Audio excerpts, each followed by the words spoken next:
नमस्कार दोस्तों। बिहार की राजनीति में बयानबाजी का दौर जारी है। राष्ट्रीय जनता दल यानी कि आरजेडी के नेता तेजस्वी यादव के एक ट्वीट पर केंद्रीय मंत्री और लोक जनशक्ति पार्टी एलजेपी के प्रमुख चिराग पासवान ने कड़ा पलटवार किया है। तेजस्वी ने बिहार की मौजूदा स्थिति को लेकर 15 साल का जिक्र किया, जिस पर चिराग ने जवाब देते हुए कहा कि अगर वह 15 साल की बात कर रहे हैं तो उन्हें 90 के दशक के उन 15 सालों को भी याद रखना चाहिए जब बिहार की स्थिति बदतर थी।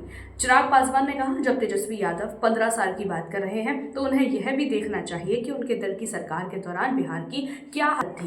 90 के दशक में कानून व्यवस्था की स्थिति कैसी थी? लोग घर से बाहर निकलने से डरते थे, विकास कार्य ठप थे और अपराध अपने चरम पर था। यह बिहार की हकीकत है जिसे कोई नहीं झुठला सकता। तेजस्वी यादव के इस ट्वीट के बाद बिहार की राजनीति में फिर से 15 साल बनाम 15 साल की बहस छिड़ गई है। तेजस्वी यादव जहां नीतीश सरकार और एनडीए पर बिहार की बदहाल स्थिति का आरोप लगा रहे हैं, वहीं चिराग पासवान ने याद दिलाया कि लालू राबड़ी के शासनकाल में बिहार किन हालातों से गुजरा था। देखिए, अगर वो 15 साल की बात करते हैं तो ये 15 साल फिर उनका भी याद रहेगा सबको। जब 90 के दशक में जब उनका 15 साल था, उसमें क्या हाल था बिहार का।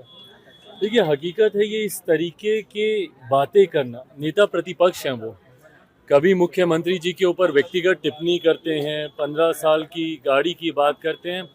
आप नीतियों पे कोसिए ना, आपको जो कहना है आप नीतियों के आधार पर बातें कीजिए। इस तरीके की बातें करना, जिस पद पर वो हैं, कम से कम उस पद को, गरिमा को वो शोभा नहीं देता।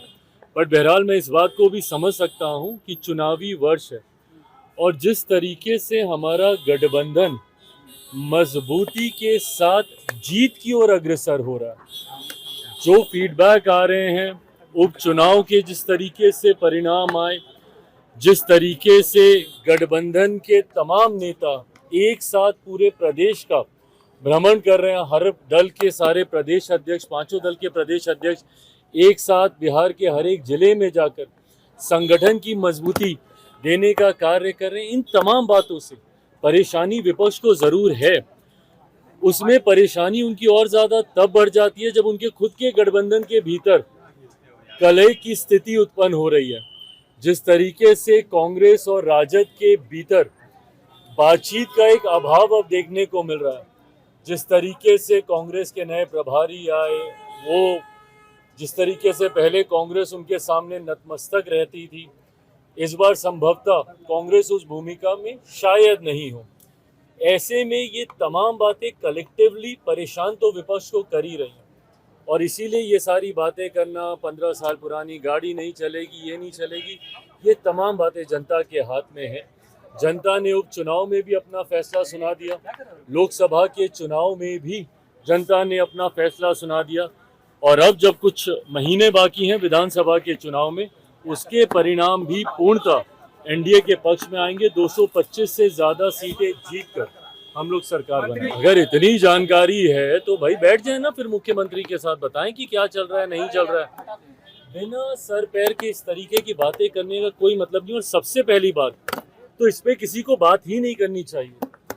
ये फैसला एक व्यक्ति विशेष को लेना है, उनको लेना है कि उनको राजनीति में आना है, नहीं आना है तो कब आना है, कैसे आना है, ये फैसला उनको लेना, निशान जी को लेना। आएगा तो जरूर हम लोग स्वागत करेंगे अगर वो आते हैं राजनीति में, पर इस तरीके की भ्रमित बातें करना, आप नेता प्रतिपक्ष हैं भैया, आपके पास और बड़ी जिम्मेदारी है।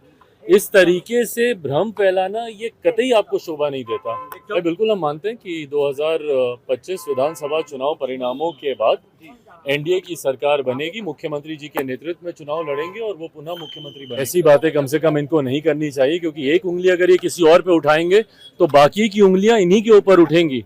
समन अभी आया ना फिर से पूरे परिवार को। विशेषज्ञों का मानना है कि बिहार में इस तरह की बयानबाजी चुनावी राजनीति का हिस्सा बन गए हैं, लेकिन असल सवाल यह है कि क्या यह बहस बिहार की समस्याओं का समाधान निकाल पाएगी या फिर राजनीति सिर्फ आरोप प्रत्यारोप तक ही सीमित रह जाएगी।